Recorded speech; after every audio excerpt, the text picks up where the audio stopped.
I do my exterior checks, I don't usually look underneath the RV. Usually I'm just looking around the RV. I do look underneath around the tires to make sure there's no nails or any problems with the tires, but when I was walking back to the RV, I saw that something in the rear here is really low, and that's not where an exhaust or muffler would be. I was like, what's going on here? So I took a look, and you can see that thing hanging down right there. Well, I had to walk over to this side just to see what was even going on, because I didn't even know what that might be. But this is actually the thing that holds the sewer hose right there. You can see it's come off from right here. It needs to be pulled back. That's still holding it. Thank God it didn't just fall off on the freeway or somewhere. But it's got these clamps, so I need to loosen up this clamp right here so that I can stick it back on this pipe and then tighten it back up and slide it back to where it's supposed to be. This little road trip that I've been on here, there's been a lot of stuff that... Oh, actually there is a broken piece. Way down there, I can see the actual holder has broke, so I need to go get some more of that material over at Home Depot. It looks like it is just broken off. That's probably why it also broke off right here, was because there was just too much pressure. Once that let go, that had to pop up. So, okay, a little more repair work than I thought, but Home Depot is just across the street. I can walk over there. I've been fixing a lot of stuff on the road on this trip, which is great, you know. I mean, there's only one way you're going to figure this stuff out, and that's as it happens live. So, anyway, we'll get her done. And then as soon as I stopped recording, I looked over here at something else, because I'm down here looking. Anyway, I'm looking in this compartment right here. Well, I came over here, and I thought, oh crap, muffler looks a lot lower than it's ever been, the exhaust. Well, it has also broken off. The hanger has broken off right there. So I'm going to decide what I'm going to do with that. I might just get the same material, those hangers, the water heater hangers, reroute that up and hold it for now, and then later on I may actually have to order another, because it's not a regular hanger for an E350. This is a motorhome chassis and different stuff, so we'll see. Alright, this turned out to be a really dirty job. The sewer hose is a dirty thing. I'm gonna need to take a shower because I got stuff on my hands, and there's really no way around it. It's just a dirty job. But anyway, got this back securely secured back to the base here, and I fixed the strap down there so that this is sturdy for roadworthy now. But like I said, it was dripping at that end over. So yeah, I'm gonna go take a shower. I forgot to talk. I was gonna do a whole video and say if you don't have hydraulic levelers, this is the old school way that I used to level my other RV, and this is just using 2x8s cut with the 45-degree angle so you can drive up them. You can use 1, 2, 3, however many you need to get your RV level, and you can do it by yourself. It's basically the redneck version of the yellow ones that I think I got them in Panama City last year.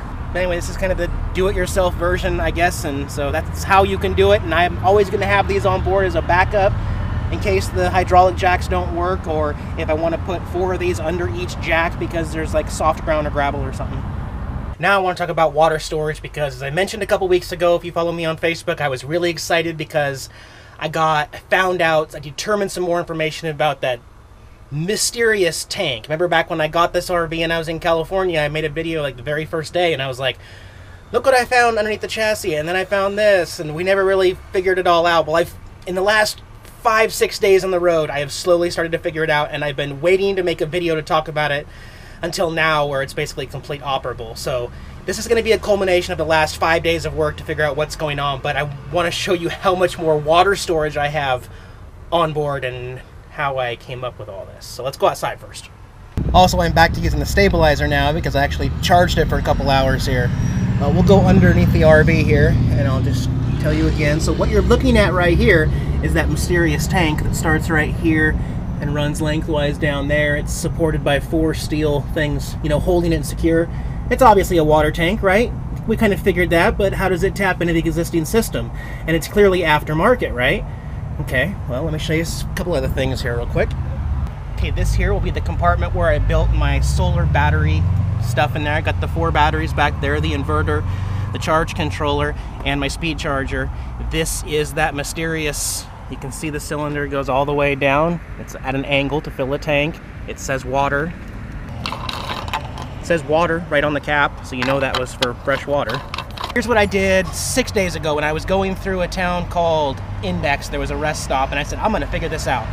Now, also I should probably mention, this is all new. This was just plastic, deteriorated, all falling apart. I will talk about the new stuff here, but what was happening is I went to the rest stop and I got my freshwater hose, and I said, I'm gonna put 10 gallons in here and see what happens. So I put towels over all the instruments just so I didn't overfill or anything. Started putting water in here, and within 10 seconds, it started dripping out right there. So I realized, okay, that makes sense. That's like a lower exterior empty spot for the tank, and it's obviously broken. So I had to fix that, and the way I fixed it was I put in a new 90-degree plastic one right there, tightened it up, and then put this little hose cap on it so I can still clean out the tank. Then I filled it up. I filled up this tank.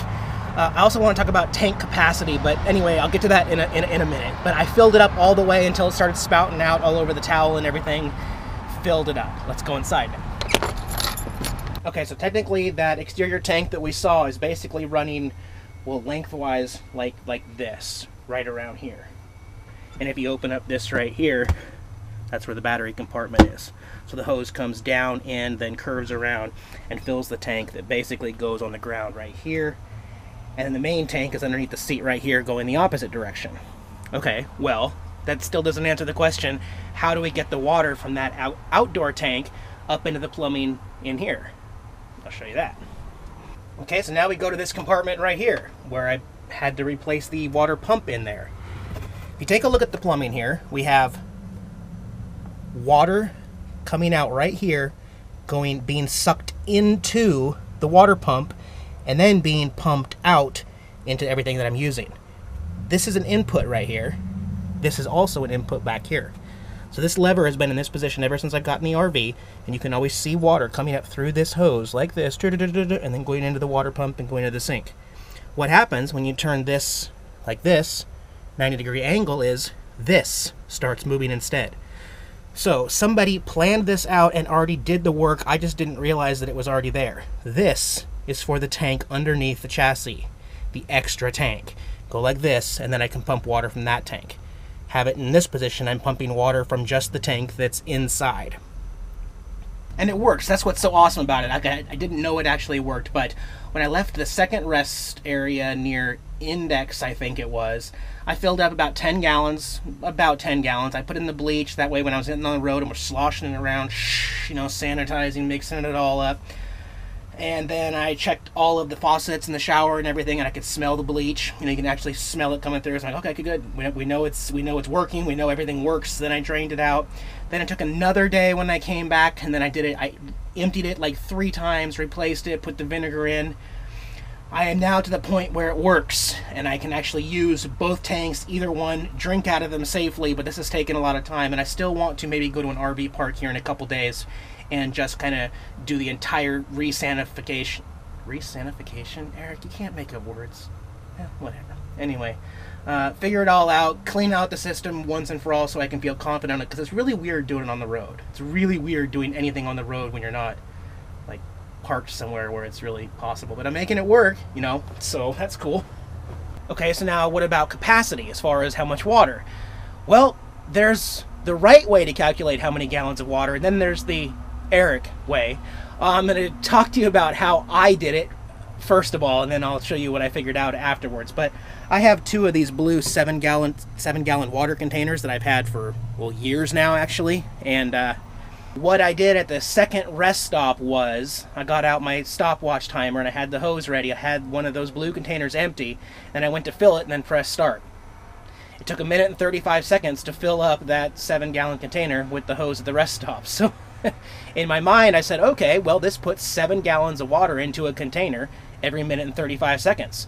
So then I filled the mysterious tank underneath to find out how big that tank was, and it was 42 gallons of water capacity that it held. Okay, well that was great news, but then I said, you know, I really don't feel like emptying out the tank that's under here just to find out how much water is in that tank so I can add it all together. So I did some online research and I found out that there actually is some math, some calculations that you can do to figure it out. What you do is you take the tank and then you multiply the length by the width by the height. And then you get a number, and then just wanted to double check, yes, and then you divide that number by 231 because there are 231 cubic inches to every gallon of water. And on this one I got 35 gallons on my onboard tank, this little one here. It's actually smaller than the exterior one that they put on below. So 35 gallons and 42 gallons is, Eric, do the math, 77 gallons of freshwater storage. But it's not really 77 gallons because I also have 2 blue 7-gallon containers full of water, and I have my fresh water, another 5 gallons right there, which totals 96 gallons of fresh water on board right now, which is a little excessive.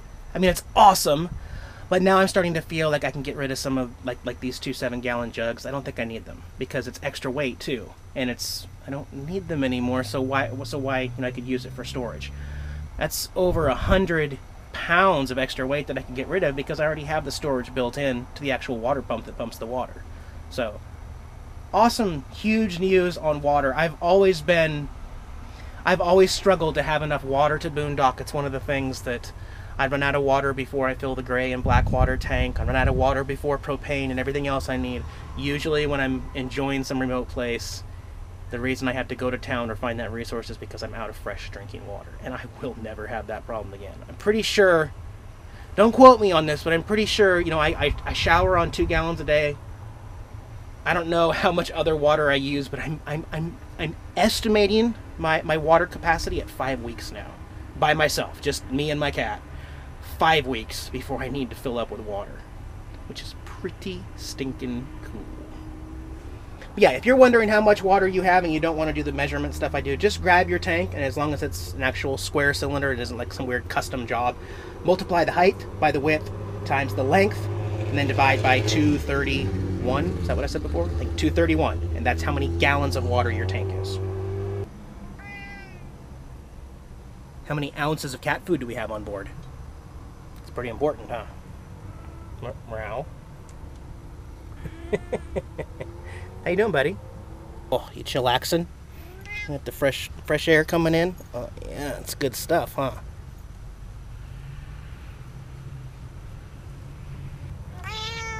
Are you gonna talk now? You're gonna talk to everybody? Cool. Alright guys, have a great rest of your day, and I'll see you in a couple days. We'll get back on the road. Talk to you later. I'm gonna call you floppers, because you just flop everywhere. Mr. Big Flops. Okay? Jax is Mr. Big Flops. Hey guys, Jax here, along with his human servant Eric. Thanks for watching our RV channel. If you liked the video, give me a thumbs up below. Don't forget to watch all of our other videos. We got some great material out there. Subscribe to our channel so you can get the latest updates here on the road. Can you say hi? Talk to you guys later.